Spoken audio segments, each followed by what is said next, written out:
Welcome, Miami alumni. I'm Brian Marshall from the Chair of Department of Political Science, and I have with me here Brigham McCown. But I want to do introductions as we get started. Um, this is the second of a series of webinars that the Department of Political Science is doing on the 2024 presidential election to celebrate the department's 100th year anniversary. And as part of that, I want to just thank all of our alums for all the work you do, for all the support you give our students, whether it's mentoring, internships, fellowships, conversations on the phone, or when you take our students out for coffee, scholarships, all of that. It makes a world of difference to all of our students. And it's one of the things that really makes Miami a very, very special place.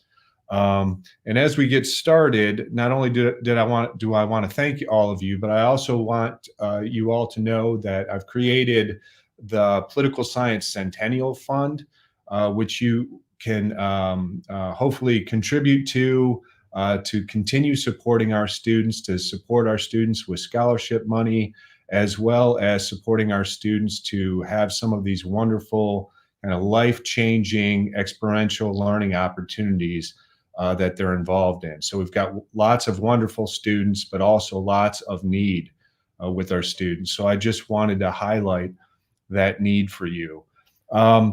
So I've got with us today Brigham McCown, and Brigham was raised in Ironton, Ohio, so he's a Ohio native.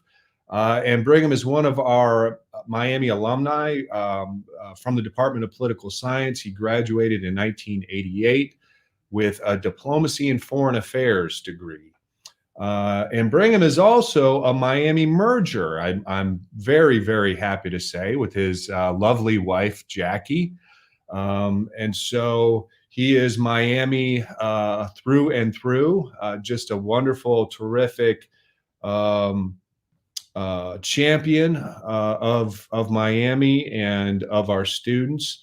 And I want to give you a little bit of background. So Brigham comes to us. He served on senior posts for 3 different presidential administrations and also served on 3 different presidential transition teams. He's highly sought after by the media, but also editorial boards and C-suite executives as an expert in the fields intersecting law, policy, politics, and industry. He's also a former CEO and a law firm partner who's practiced before the United States Supreme Court. He's a retired naval officer and naval aviator. And we've had the privilege of having Brigham around for a couple of years teaching in our classes. So here in the Department of Political Science, Brigham teaches courses on energy policy. He teaches courses on regulation in the law. He teaches courses on U.S. foreign policy and cyber law. And so those are really, really popular classes with our students. He's also taught for the Farmer School of Business, taught classes on business ethics, law, and policy. So he's really done a lot for us. We're delighted to have him. And I'm going to give the floor to you, Brigham, to talk about the 2024 election and how predictable can it be?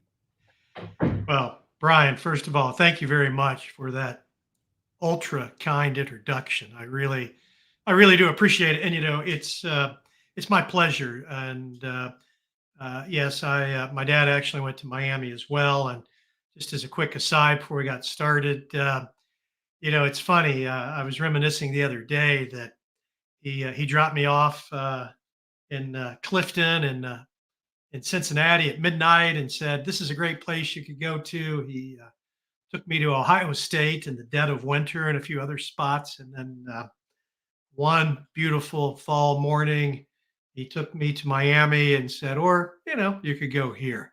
And I didn't realize what he was doing to me at the time, but I'm glad he did, because it's absolutely been a highlight, and I would certainly not be who I am today without the liberal arts education from Miami and all the wonderful experiences, other family members, but friends. And so I'm happy to give back, and it's enjoyable. And it's enjoyable to be in class where the students are smart, and quite frankly, probably at least smarter than I was at that age at Miami. So happy to do it. And Brian, again, thank you so much for that kind of introduction. So, the 2024 presidential election, how predictable could it be? How predictable will it be? I guess that's the $1 million question. And I think we are in for another roller coaster ride. When we look at the White House and we think of presidential elections in more recent memory, at least dating back to 2000, we can see that they've all been pretty interesting. But throughout American history, elections in general and presidential elections have been far from tame. So while we may think we are in uncharted waters, and in some respects we are, from the purpose of a divided electorate, from the purposes of popular and highly unpopular candidates, uh, things aren't as necessarily different today than they have been in the past. But let's take a look at the most recent past. And in preparing this, I went back to the elections of 2016 and 2020. And then we'll roll back a little bit further, which I think sets up 2024 pretty well. You may recall that in 2016, Donald Trump won a sizable victory, 270, right, is necessary in the Electoral College, and he ended up with 304. But he lost the popular vote by several million. And I put this map up here because I think there are some observations. Predominantly, the Northeast and the Pacific West Coast have, in recent memory, tended to favor Democratic candidates, whereas the Deep South, once a bastion of the Democratic Party, has flipped to fairly solidly Republican, especially Florida, which was very much in contention not only 20 years ago, but Virginia, once a stalwart for the Republican Party, here in 2020, voted for President Biden. Texas, they've talked about being in play as it turns more purple, are inroads that the Democratic Party hopes to make. I think for at least now, it will remain solidly Republican. Arizona, fairly predictable. But we can look at the states, but let's take a look here what happened in 2020. So 2016, Donald Trump wins while losing the popular vote. In 2020, a couple of things happened. Number one, the Republicans lost Arizona. Republicans also lost Georgia. These were very important. And if we look back again, differences Utah and Pennsylvania. That allowed Biden to win by 7 million votes roughly and win the Electoral College.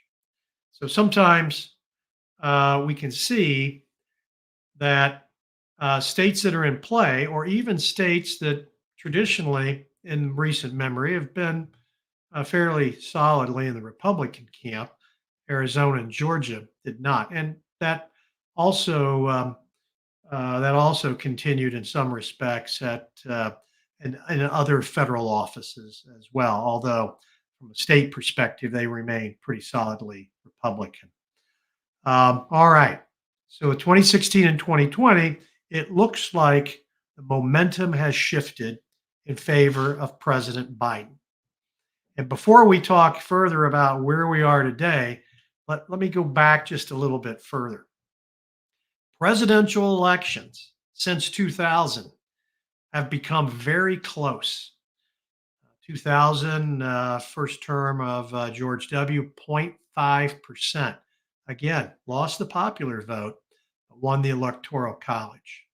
He fared better in 2004, but 2.6% is considered a razor thin victory.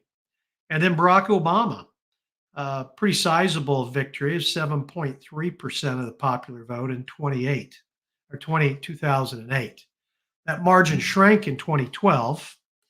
And then again, Trump lost the popular vote by 2%, yet won. And then looks like a pretty significant shift in 2020 with President Biden.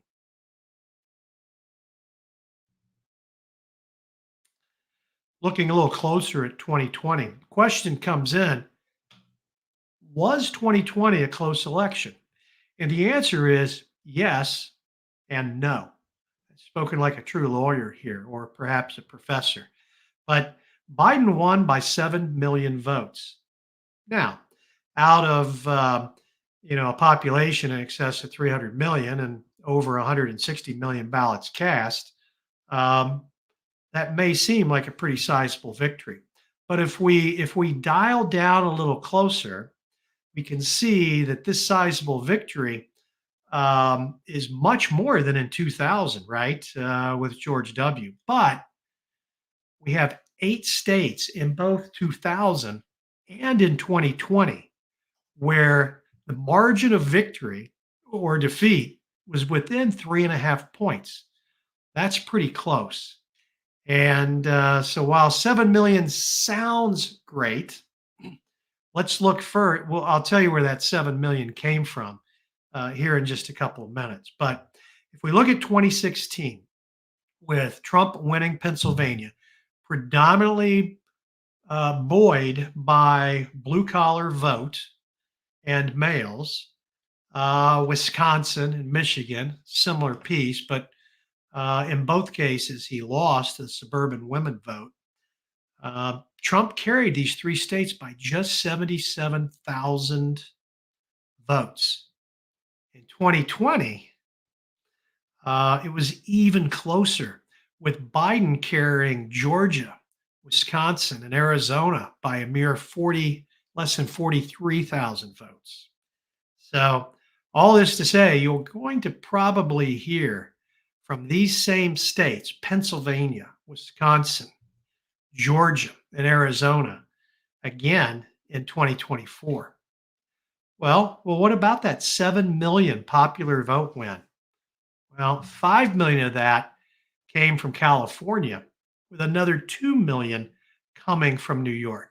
Both of these states solidly safe for the Democrats historically. And remember, California, once a land of Ronald Reagan, has shifted decidedly into the Democratic camp, and New York seems to be solidly entrenched as well. So these two will continue. So I call this to your attention because sometimes we have to look beyond the popular vote to really see how these states will be moving one way or the other. Let me continue here with another slide. Looking at current polling, and I remember being in various either it doesn't well frankly it doesn't matter whether you're in business, whether you're in government, or whether you're in politics. You look and say, what do the numbers say? And the pollster, the chief economist, the politician, the political operative says, well, it depends on what you think the numbers are telling you. And when I think that is also true here today of current polling, because while it's indicative for all the candidates to look at, we're so far out still from the presidential election. Anything can happen. But there is good news and there is bad news for both parties. For the Democrats, most Americans do not want to see President Biden run for re-election. Overall, just 22% would like to see another term for the president. Now, that number raises among Democrats, but tellingly, among independents, 88% don't want to see Biden run again. That's a very telling number. He enjoys probably his highest yes in that 45 to 59 rating. I think there's some reasons for that. The maturity of the president compared to a potential Republican nominee. But notice also that younger people are below the median there, the average, not wanting President Biden again. And this is a continuing trend where younger voters feel that both political parties are fielding candidates that are too old for the office, too static in their approach, have been in Washington too long, do not reflect the values of the younger electorate. And so this is something that both candidates have to look at. But President Biden, if successful in a reelection bid, would continue to be the oldest president and the oldest president ever elected. So trouble in the Biden camp from that perspective. But if we look at the polls today, what do the polls say today? It says that, believe it or not, Donald Trump holds a 1 point lead over Biden. And if we look at all voters, you can see that electorate is very split, 42% to Biden, 43% to Donald Trump. This poll from Morning Consult just came out in the last couple of days. Other polls by others news agencies have flipped this. 43% for Biden, 42% for Trump. The point is, we have a very divided electorate that continues. Among Democrats, Biden holds an overwhelming positive at 83%. Similarly, Donald Trump for all Republicans, polling at 86%. If we look at independents again, and this is something that Karl Rove made very famous, he said, folks, the primary is all about the base. The election is all about that middle 20%. Those that consider themselves to be independents, those who consider themselves to be moderates within, the meaning of that term. And so Trump holds an advantage of 7% over independents today, and another 10% undecided. So these numbers, if they continue to be split up proportionally, will tend to favor slightly Donald Trump. But Biden is also polling well with independents. But based on the Trump 2020 voters and the Biden 2020 voters, you'll see that Trump has slightly more staying power with his previous voters of 88% versus 82.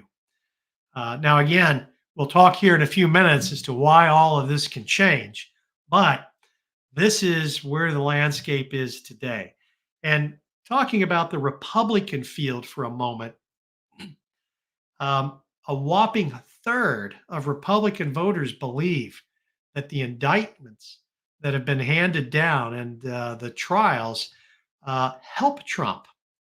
And over half of likely Republican voters say 91 count indictment, total counts indicted, doesn't matter. Not going to affect how they vote.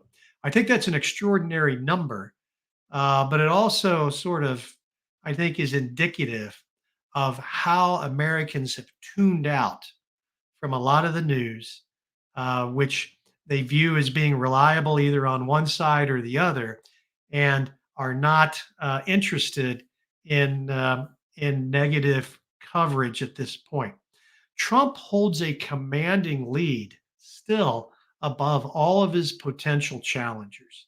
You may recall that the Republicans have now held 2 presidential debates where Trump did not participate. And some have likened this to a a campaign for a potential vice president or a junior varsity um, uh, debate, but the answer remains Trump still polling very well among Republicans. In recent weeks, Nikki Haley has pulled up to some polls, even with DeSantis. The CBS News poll from 3 weeks ago still shows her, or 2.5 weeks ago, still shows her trailing. But some more recent polling suggests that she and DeSantis are now neck and neck for second place. Governor Doug Burgum of North Dakota, who is fairly solid on policy issues, not picking up any traction. Either is Asa Hutchinson, Governor Hutchinson from Arkansas, Chris Christie, Senator Tim Scott, still polling very low, and Vivek Ramaswamy at 5%. Um, Very exciting for some of the younger voters. Uh, Higher negative polling among some of the older voters who think that despite his tech background, his success in business, that they're concerned about foreign policy and knowledge on broader issues. So this is where things stand as of today on the Republican side. So what are my key takeaways from this? It's extraordinary, right? Um, we have a president, a former sitting president, with numerous legal charges that don't seem to affect him. We have a president who can take away credit for a very resilient economy that continues to function well above expectations.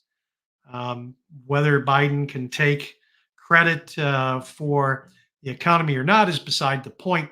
He's the sitting president, and the economy is showing itself highly resilient. And to some extent, inflation with the latest round of numbers has come down substantially. So, I think the race remains highly fluid, and that believe it or not, and I honestly, I can't believe that I would be saying this either, but a Biden Trump rematch seems probable, likely. Now, some things can still happen on the indictment conviction side. I think, we're seeing that Georgia is saying that the trial against those charges will not be complete before the 2024 election. But it remains to be seen if anything further comes out. Yet, a term we use to talk about President Reagan being the Teflon president, where no bad news seemed to stick, appears to be the case for both candidates. The issue here, however, is that Trump has higher negative polling than Biden among potential voters. And while independents, Republicans are not keen about President Biden, there are questions that remain about his age, his cognitive ability, and his ability to serve another term. So, health and age for both candidates could be an issue. Similarly, one thing that President Trump has done is to energize the base, but is also energized the Democratic base to come out to vote against him. So a dual-edged sword. But shockingly, he has made substantial inroads among minority voters and even with suburban women who at one time were completely turned off by Trump.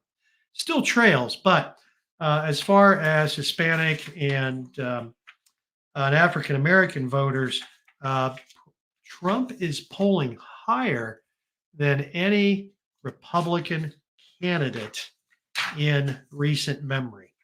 And, from that perspective, let me see if I can find the exact numbers. I may have to come back to this here in a minute because they're not right here, but in a way that no Republican candidate has been able to do, at least in recent memory. So, sorry, let me run back here.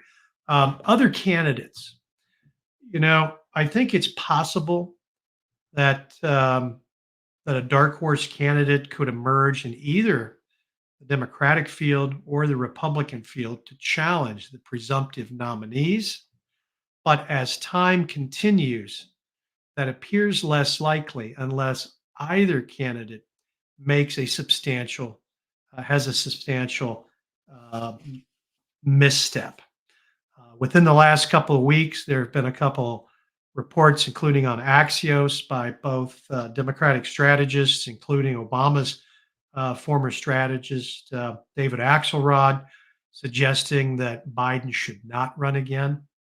Democrats are concerned about President Biden's age and noted uh, cognitive decline. They are concerned whether or not Biden will be able to run the type of campaign. Yet keep in mind, during COVID, Biden ran a very effective campaign without getting out on the campaign trail as much as his opponent. Second, people are concerned about Trump's mental state and stability. Um, he has received a lot of negative press from former senior advisors, from his former attorney general, from his former secretary of state, and many others who have served with him. So, where are we? Is it possible that in America we could actually have a third party candidate who could be successful? There's been talk of this in the past, and if we rewind to Ross Perot running against Bill Clinton and the senior George Herbert Walker Bush for a second term, where Bush was defeated, we saw that a third party candidate can act as a spoiler. And in Ross Perot's instance, he took far more votes away from Bush than he did Clinton. This remains a possibility. Third Way, a nonprofit in Washington, D.C., that is nonpartisan, has been teasing for some time now that they will run a unity ticket or at least an independent ticket. Many observers believe that Joe Manchin's decision last week not to seek re-election in West Virginia could indicate his willingness to serve on a union ticket, a unity ticket, which could be highly problematic for President Biden. On the other hand, Manchin, I think, also saw the writing on the wall that despite his moderate positions in the Senate, even um, helping when governor to sue the EPA multiple times, and um, constant opposition to some of the more liberal wing of the Democratic Party, that he faced a very tough hill fight for reelection. And with one commenter saying, the problem with Joe Manchin is that he's more popular in DC now than he is in West Virginia. So that could be very interesting to see what might come out of a third party candidate. But traditionally, no third party candidate has ever actually had a path to victory. And then, of course, I spoke a little bit about the economy. It appears that our economy is extremely resilient. That tends to favor the occupant of the Oval Office. A couple other unknowns. President Xi Jinping is in San Francisco, China president meeting with Biden today. It's yet to be seen whether the frosty relationship between China and the US shows signs of thawing.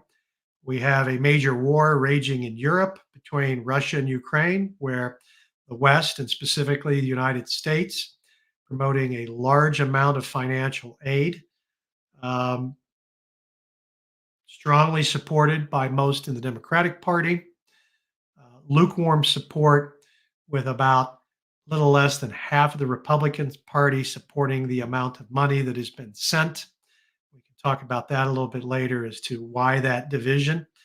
And unrest in the Middle East with the Hamas aggression and Israeli counteroffensive, Iran's meddling in foreign affairs and supplying weapons to belligerents. So these are unknown factors that could further complicate a picture as we move forward. So that's where we see things today. And I would love to open it up for comments and also say here, I've got my Twitter, or now X feed, B.A. McCown.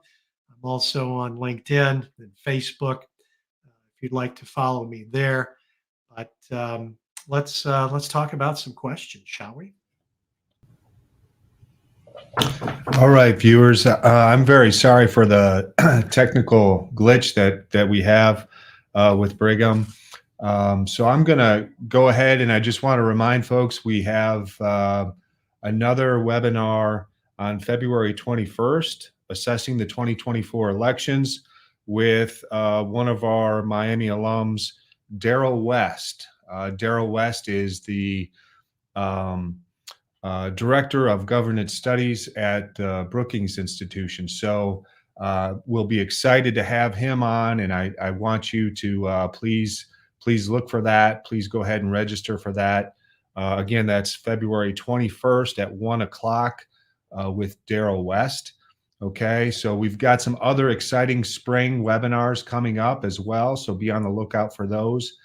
And I wanted to just plug for a second Alumni Weekend on June 8th, Saturday, June 8th. We'll have a gathering here at Harrison Hall where you'll be able to talk. We'll have a discussion about what we've been up to, about the election, and the what our students have been doing. So we have all of that on our radar, and I wanted to let you know that we'll all be coming for the spring and Alumni Weekend in June. So until we see each other again, promise to have the technical glitches fixed.